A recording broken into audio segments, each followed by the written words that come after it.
aside from having to talk to media scum today, how's your day going? Media scum. I mean, I wouldn't say media scum, but my day's been eventful. It's been a lot about talking about myself and the record, which is great. But it's also been like surreal and reading the news and seeing what's going on and being a little bit terrified. Yes, I find that the recurring thing in life is the good things keep getting better, the bad things keep getting worse. The smarter people keep getting smarter, the dumber people keep getting dumber. So we're consistently seeing the best of the best, the worst of the worst coexisting. Same page? Yes, 100%. 100%. And so the best music, yourself, the best music keeps getting better. And we were connected to talk about S.I.D.E.S, or do you prefer to call it S.I.D.E.S? No, definitely S.I.D.E.S. Definitely S.I.D.E.S.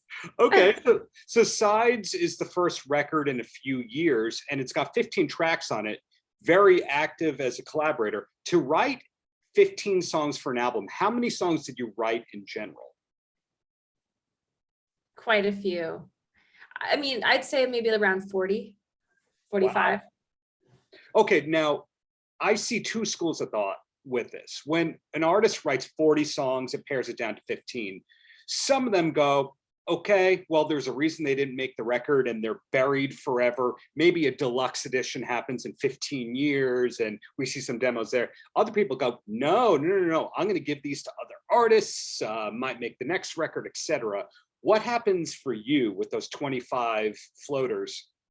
I think at some point I'll put them in an album again, or maybe they'll just be there for the next 5 years and then get used for an EP or a mixtape or something.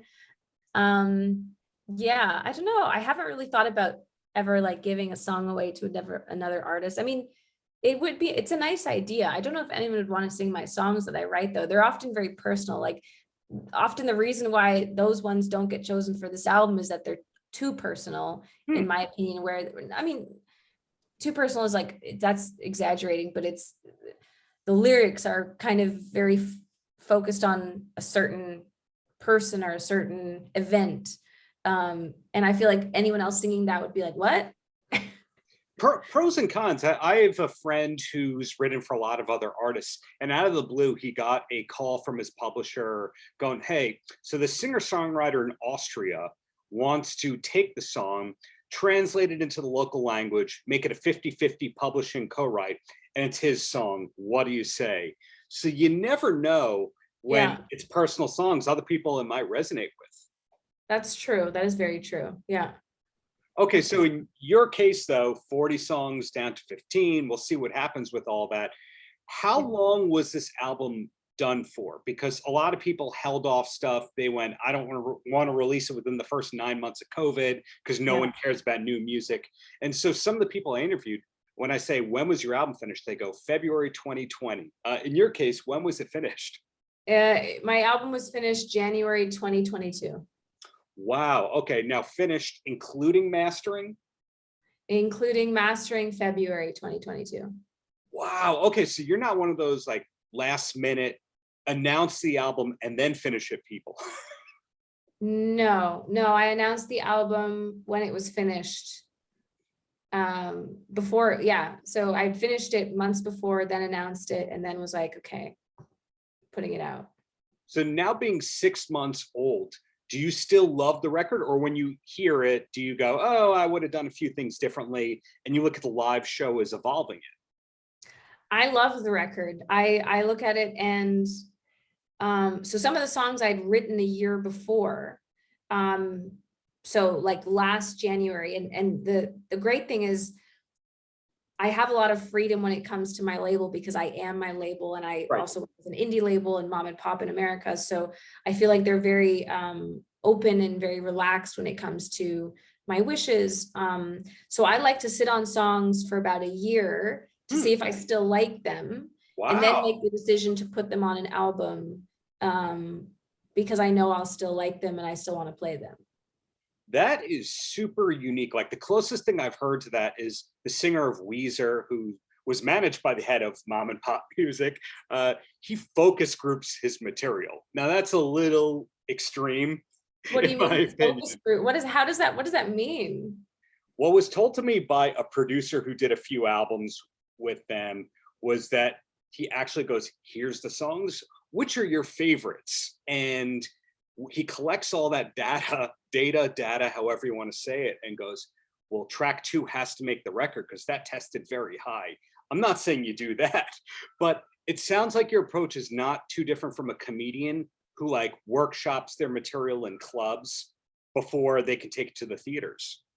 I mean, for me, it's just I want to still like the songs years later. So I feel like if I like the song a year later after writing it, then that's already a good sign, you know? Then that's a sign that I like. Imagine writing a song and then 3 weeks later being like, I can't hear the song anymore. And then you have to play it for the next 10 years because that's the song that blows up. And maybe that's great. But at the same time, it's like, I don't know if I'd want to be in those shoes. So I like to kind of just have that time to really understand if that song still resonates with me in a year, because then I think maybe it'll resonate with someone in a year's time too, then after they heard it a year before, you know? I think if you were to do, sorry to make data the second time reference in this conversation here, but I think if you were to do a rundown on all the Grammy Song of the Year winners, I think the majority of them were written or demoed in 5 to 10 minutes, and the person went, meh. Like, I know All I Want to Do by Sheryl Crow is one of those. I think Someone Like You by Adele, I think that's a demo that we hear on the radio. It happens. Crazy. I mean, but like, it can be a demo, and I've had like I've written demos as well, but I still want to then listen to it for like Right. a year to be like, yeah, this is, I still think this is a good song. So I absolutely agree. I think songs can be written in 5 minutes and be like, yeah, it's either great or it's not. Yeah. But I think having the opportunity to keep listening to it years later, and be like, yeah, I still think this is a really good song. That for me is a good sign. And I really enjoy that process. And going back to something you said a little earlier, you are your own label, Paper Plane Records, it's doing awesome. How much of that is by design? In other words, did you know at the beginning, hey, I want to control my own destiny? Or did you have a bunch of early music industry things where you went, that is not what I want? It was more the latter of wanting to get signed, realizing that it's very difficult to get signed, but still having enough confidence to be like, I want to put this out anyway. And then being like, how do I do this? Okay, I'll start a record label. So it was more like that, and not wanting people to control. Everyone kept telling me like how they see the music. And I was like, well, I don't care how you see the music. This is how I see the music. Right. And I don't know if that's smart of myself to be so stubborn and to have my own kind of idea of what the music should sound like. But at the same time, I think like my name's on it. So I feel like I should know how it sounds like. So yeah, it was more of like being like, fuck everyone, I'm just gonna do my thing. And even in some interviews, like for this album, people be like, wow, 15 songs, like that's unheard of nowadays. And I'm like, I wanted to write us like the 15 songs are all important to the story I'm telling on this album. Mm-hmm. You're right, it may not be that like usual nowadays, but it's this album, it's the storytelling. I didn't want to leave these important stories out. I get it. There's 15 songs on it. Yeah, I don't know if it's smart to own your own masters in this day. No, come on, don't second guess that one for a second. I mean, look, there's definitely, I'd be lying if I'd say there's definitely moments where I wonder if it would be better to have a record label that's a little like a bigger one to kind of oversee everything. And also with streaming nowadays being so big, and like we're tiny, we're like a little ant, you know, compared to some of those big major labels out there. But at the same time, I know in my team, I've got people that are really fighting for my music and who really support my music. So I'm thankful for that. And I don't know if I've ever had that with any discussions of labels where I know that they would really fight for my music till the end. Well said. When you are a musician who does a lot of interviews, early on you get the who are your influences crappy questions and all that. I'm curious though, when it comes to being a label owner entrepreneur, who are your influences for that? Because I can think of a lot of great singer-songwriters, Ani DeFranco, Amanda Palmer, Fugazi, and that whole scene where they were able to put everything in their direction. In your case, did you have influences of the DIY thing? Not really. I'm gonna be honest, like there was never someone who I looked at as an artist where I was like, oh, they did the same thing. I can imagine there's some artists that did kind of put out their own music on their own on like their own labels. Honestly, though, I don't know that many. Do you know that many? So Amanda Palmer, Ani DeFranco. But I think that we now see through 30 Tigers, all these people have their own venture deals, like Rachel Yamagata is somebody who does that. I would say 90% of the artists who are on a major label more than 3 years ago are doing that thing. It's just they're not really going, this is my own label. They're calling it an imprint, and they're saying, well, it's the new Sony title because Sony owns 30 Tigers or the Orchard, which owns that. So that's my answer to that. But back to you here and your awesomeness. How far ahead are things planned for you? Early into COVID, we saw people going, well, I had to cancel and reschedule my tour 3 times. I'm not planning anything. How far ahead are you looking? And you don't have to tell me your secret surprise plans, but do you know where you're going to be like a year from now?